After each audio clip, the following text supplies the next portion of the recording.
Thomas the tank engine was ill. Workmen had tried to make him better, but it was no use. "Edward must take you to the works," said Sir Topham Hatt.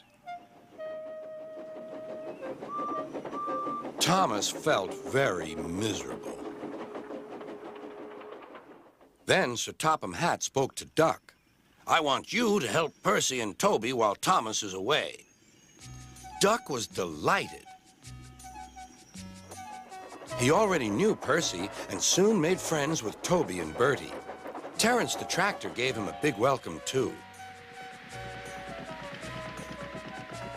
"Take care of Thomas's coaches," he advised. "He's sure to miss them while he's away." Duck was very gentle with the coaches. Annie and Clarabelle were impressed. "Such nice manners," they told each other. "It really is a pleasure to go out with him."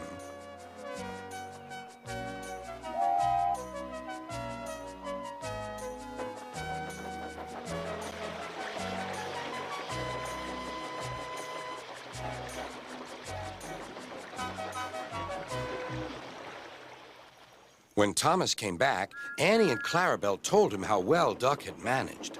Thomas was so pleased to be home that he soon forgot to be jealous.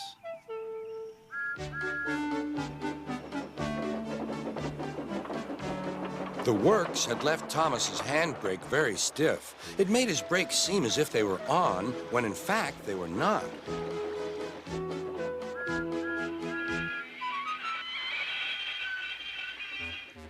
As a result, he and his coaches often overran the platform.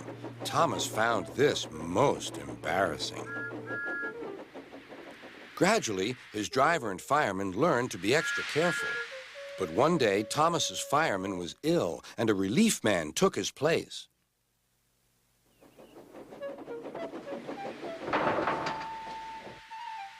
The fireman had fastened the coupling and joined the driver and station master on the platform to wait for Henry's passengers.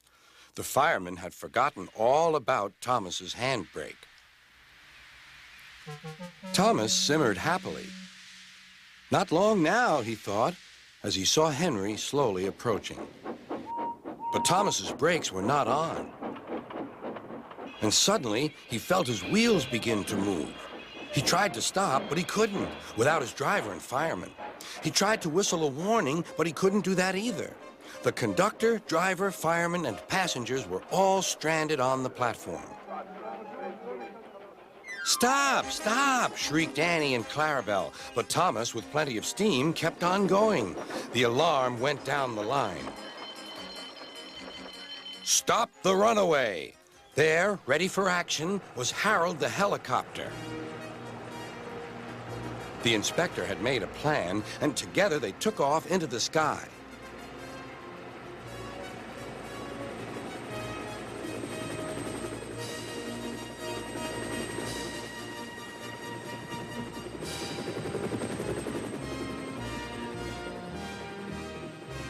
At last, Thomas was tiring. "I need to stop! I need to stop!" he panted wearily. As they neared the next station, Thomas saw Harold land.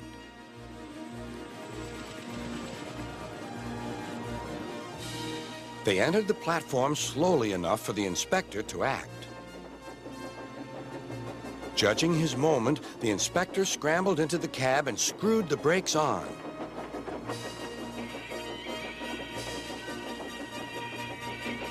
At last, Thomas stopped. Both he and the inspector were very relieved. Then they thanked Harold.